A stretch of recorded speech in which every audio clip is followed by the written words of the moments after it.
Hello, my loves. Happy 2026. I am currently working on ending my perfectionism, so that's why I'm coming to you from my car, and I'm going to be talking to you about something that I learned from this wonderful book I just finished, The Courage to Be Disliked.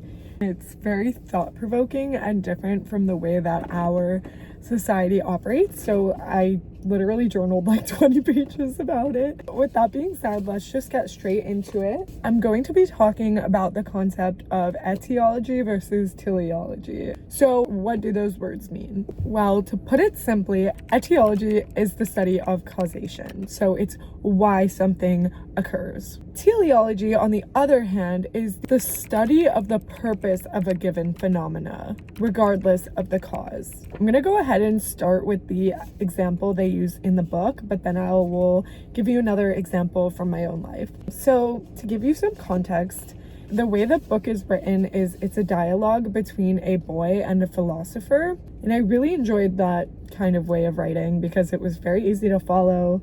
The boy a lot of the times took my own objections and said them to the philosopher. So the boy tells the philosopher, he says, "I have a friend, a guy who has shut himself in his room for several years. He wishes he could go out and even thinks he'd like to have a job if possible. So he wants to change the way he is. I say this as a friend, but I assure you he is a very serious person who could be of great use to society, except that he's afraid to leave his room. If he takes even a single step outside, he suffers palpitations and his arms and legs shake.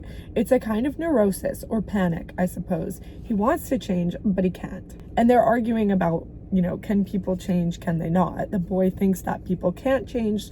The philosopher believes they can. So in response to this, the philosopher asks, "Well, why do you think it's this way?" The boy tells him, "I'm not exactly sure. Maybe he was abused growing up. Maybe his parents didn't love him right, or maybe it was even the opposite, where he was too coddled and now he can't go outside. He doesn't know that well his life, so he can't really come up with the cause, but probably something like that." Now, what I just said, this is known as etiology. The boy here is saying that the other boy, the one shut in his room, has some form of trauma from when he was young, and now that is the reason he cannot get out of his room, right? Etiology is that there is a cause, and because of this cause, there is an effect. Basically, who I am now is determined by the past occurrences of my life. The philosopher denies this. He says that if we only focus on past causes and solely try to explain things through cause and effect, that this is a kind of determinism, where our present and our future have already been decided and determined by our past, and that we are unchangeable. It's the notion that in the case of this boy, he is insecure because of something that happened and now he cannot go out. That is etiology in an example form. Whew. In the case of teleology, you're not thinking about the past causes, you're thinking about the present goals and what the current behavior may be aiming to achieve in those goals. So rather than the friend is insecure so he can't go out, teleology would say something like, he doesn't want to go out, so he's creating a state of anxiety. And this was a lot for me to wrap my head around because I literally never heard this before, and it kind of sounds crazy at first glance. Like, what do you mean this boy is creating the anxiety to not go out? I'm sure that the boy wishes he could go out, and I'm sure the anxiety is very real for him. And the philosopher doesn't deny that these feelings are very real, that the symptoms of anxiety feel very real. But he's just saying that no doubt they're in accordance with a goal. And so what could possibly be the goal? Well, like I said, the immediate goal is probably him not wanting to go out. On a bigger scale, it could be that his behavior is actually an attempt to have his parents' continual attention and concern. Because, and I want to read this to you the way he says it, because he says it just beautifully. He says, this is the philosopher, "If I stay in my room all the time without ever going out, my parents will worry. I can get all of my parents' attention focused on me. They'll be extremely careful around me and always handle me with kid gloves. On the other hand, if I take even one step out of the house, I'll just become part of a faceless mass whom no one pays attention to. I'll be surrounded by people I don't know and just end up average or less than average, and no one will take special care of me any longer.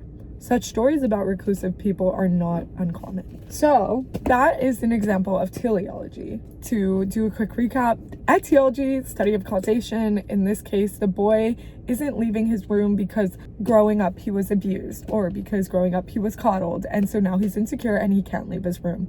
In the case of teleology, the study of the purpose of a given phenomena, regardless of its cause, is saying that the boy is not leaving the room because he doesn't want to leave the room, and so he's creating a state of anxiety in order to achieve this goal. We good? We good. Right? The issue with etiology is that it does not allow you to change your life in any way or to move forward. And in fact, it actually does the opposite. It keeps you stuck by allowing you to blame the past for your current behavior. By placing blame on something that's occurred, you're basically taking away the responsibility. You're excusing yourself from doing work to change your current behavior. Now, the book brings up a great example. He says, if you get a fever and you go to the doctor, imagine the doctor just tells you, well, you are sick because you went outside yesterday when it was cold and rainy, and that's why you're sick. You would be like, okay, I don't really care about why necessarily I need medicine. I need a path forward. I want to get better, right? The why is not enough here. It may help in some scenario of not repeating that mistake and avoiding that in the future, but really it's not going to help you move forward. And it's really no difference with mental sickness or what we call trauma, right? Etiology, or figuring out why we have this trauma, just gives us a justification for our behavior with absolutely no real pathway of actually improving or changing that behavior to improve our life. It's saying it's not your fault you're like this, it's what you went through's fault. It's taking away the blame and putting on something else. But by doing that, you're taking away your own agency. And so you may be like, why would anyone who went through hardship want to not heal? Like, why would someone who went through something hard not want to get better? And why would they choose suffering? Why would they almost fabricate suffering? So now I'm going to give you an example from my own life, because I have one. So, and because when I read these books, it makes me think back on my own experiences and, you know, is this true for me? Is this not? And so hopefully by sharing this, it may help some of you think about your own situation differently. But basically, I went through an emotionally abusive relationship for a few years in college. It was one of the most difficult things I experienced. It probably was the most difficult thing I experienced. But right, that was years ago now. And so for a while after it ended, I talked about it to anyone that would listen. Like, I would tell the stories of him stalking me, of him love bombing me, of him cheating on me and betraying me. Like, I would just yap and yap and yap to anyone who would listen. If I made a new friend, that I would like always relate it back to that. And it got to the point where a new friend that I made was like, do you still have feelings for him? Like, why do you talk about him so much?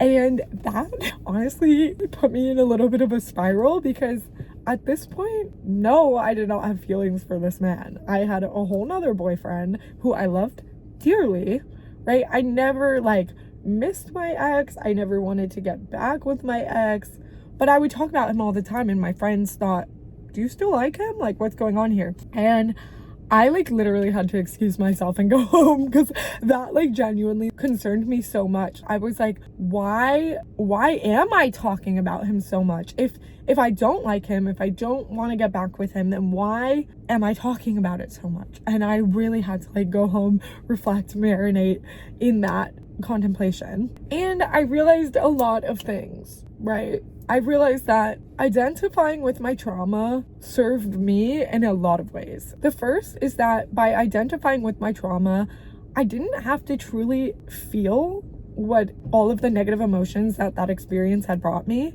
In a way, I was keeping it alive so that it wasn't actually over, and I didn't actually have to go through the hardship of like, of course I had mourned and grieved and stuff like that, but by keeping it alive, I think it served me in some way of like not having to fully experience the hard emotions. But not only that, it gave away my responsibility for the situation, right? I blamed him. All I would do was blame. He did this to me. He did that to me. It's a victim mentality, right?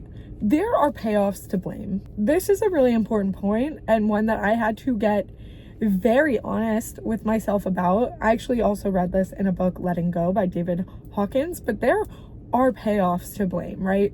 We get to be innocent. We get to, like, there's someone else that's responsible. We're innocent. We get people's pity. We have this story we can tell. But in a way, it almost gives us this, like, specialness feeling. We have this feelings of inferiority from what we went through and, like, what it told us about ourselves. Like, I'm broken. We picked up this narrative of, like, I'm broken because this happened. And so by talking about it, we're almost, like, setting ourselves apart as, like, you wouldn't understand what I went through. I'm like, this is something special that happened to me. It's so weird, and I hope that it's, like, making any sense when it comes across. But basically all I'm trying to say is that by blaming someone else for a situation that occurred in your life, there are payoffs to it, and it's important to confront where are you identifying with that and escaping the accountability of what goes on in your life. Maintaining a victim narrative is not pleasant, and in many scenarios it's actually more painful than just dealing with the trauma, but it's usually more comfortable than venturing into the unknown of healing. And I think that might be the bigger goal of why we continue to identify with a narrative that no longer serves us. It's just the way that humans are wired. We prefer the suffering that is comfortable and because it's familiar, rather than the unfamiliarity of possibly healing and becoming free and, like, all of these things. So I don't know, I wish it wasn't like that, but that is just a fact of human nature, that we prefer comfort and our suffering is comfortable. We know what to expect. Whereas healing, although it may be better for us in the long run, we don't know what to expect. We don't know what we're going to confront. We don't know if it's going to be hard or too hard for us to handle, which nothing is, but it may feel that way before you can actually get a grip on it. So all of that to say that once I realized I was identified with my trauma, I knew I didn't want to be that way anymore. And I low-key spiraled into another existential crisis of, like, okay, well, like, I've been leaning on this for my identity. If I'm not this, if I'm not a victim, then who am I? And I can make a whole nother video talking about that, because it took me a few days, weeks to, like, work through that. Eventually, I've, of course, broken that now, and my identity is no longer rooted in my trauma. Yay! Oh my gosh. It hasn't been for a while, but I've never really said that out loud. So that was like a yay moment. So anyways, it's just really important to get brutally honest with yourself about how your suffering is serving you, you know? But there are a few things I want to be very clear about before I end the video. In the book, if you do read it, it's based on Alfred Adler, who was a great psychologist. Basically, you know Freud, you know Jung, if you know psychology. Alfred Adler was the third giant of the 19th century psychology. And so this book dives into his psychology. And one thing it says is that he denies trauma. And I really, had to dig into what he meant by that, because, what do you mean trauma doesn't exist? There's literally medical research on it. How would you explain war veterans or what I went through? Trauma is a real thing. But I think what he meant is that trauma identification is not real. And so let me dive into things that I want to be clear about, because I don't want you to walk away from this video feeling like your trauma is not real. What you went through is very, very real. It happened. It hurt. What I went through in my relationship, I went through that, and it was terrible, and it sucked, and it was so painful. And what war veterans go through, they go through war. So anyways, I'm not saying that it didn't happen. It absolutely happened. I'm just saying that who you are today does not need to be determined by it, or more so what Alfred Adler is saying, but also what I'm trying to communicate through this video is that what you went through is valid. It had a strong influence on you. Who you are today does not need to be determined by it. Medical research shows that trauma alters the brain, it alters the nervous system. Traumatic events have a real impact on you. And it's not that trauma doesn't cause your symptoms, because in my case, in my relationship, I found myself having to become hyper vigilant. I had to avoid things. I had to emotionally numb myself. And all of these were forms of protecting myself from the situation that was at hand. Those behaviors served a goal at the time. But once the traumatic event ended, those behaviors lingered and they were still serving a goal, but that goal had now become outdated. And so I think that's what Adler is asking us to look at. Are we continuing behaviors that are no longer serving us because they served us once, but now we don't need them anymore?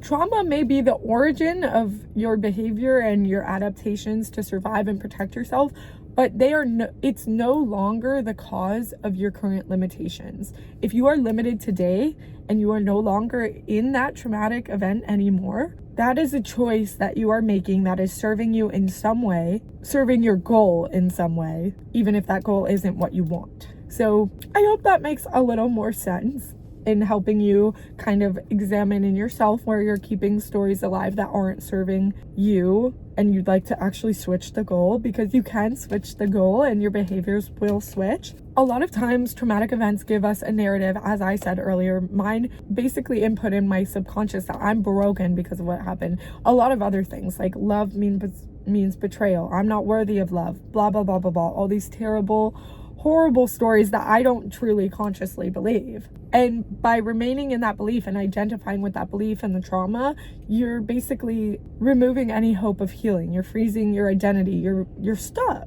And I was stuck in that identity for a very long time, and likely to serve the goal of not having to recover, because recovery is hard, because figuring out who you are after something difficult is uncomfortable. Learning agency and realizing your agency, it's not easy. But the fact is, no matter what you have gone through, recovery is possible for you. Your identity is not fixed. You can rebuild or build your agency, and you can redefine what you went through and give it a new meaning. And I'd like to finish off with a quote from Adler himself: "No experience is in itself a cause of our success or failure. We do not suffer from the shock of our experiences, but instead we make out of them whatever suits our purposes. We are not determined by our experiences, but the meaning we give them is self-determining." Emphasis on the last sentence. Our self is not determined by the experience itself. What happened in your life is an objective fact. Whether it was abuse or divorce or bullying, it's an objective fact. We are the ones that assign it meaning. So are you someone who went through something really hard and can't get better? Are you a victim that should have known better? Or are you a stronger, wiser person because of what you went through, who will never make the same mistake again and knows that you can get through basically anything life throws at you because you are now so much more emotionally resilient? Was it a lesson that you learned so that you can move forward stronger and wiser? And I think it's really important to remember that you have the agency to make that judgment of that interpretation of what you went through, and you don't have to remain stuck in this happened to me and now I can never change and I'm broken and no one's ever gonna love me, or and it's hard work. Like I still sometimes see those beliefs lingering in my life. In the next relationship I had a really hard time allowing myself to be loved or trusting or things like that. But the fact is that it is possible. And if you're ever looking to get unstuck from the grips of your trauma, just ask yourself, not what is the cause of my current suffering, but how is my current suffering serving some goal? So yeah, I hope this helps, and I love you all so much. You are so strong. Every day you get through, you are proving your strength, and I'm so proud of you. And even though I can't see you or talk to you one-on-one, I just hope you can feel my love, because I have so much love for every single person who's watched up to this point. And yeah, I'll see you guys next time. Bye.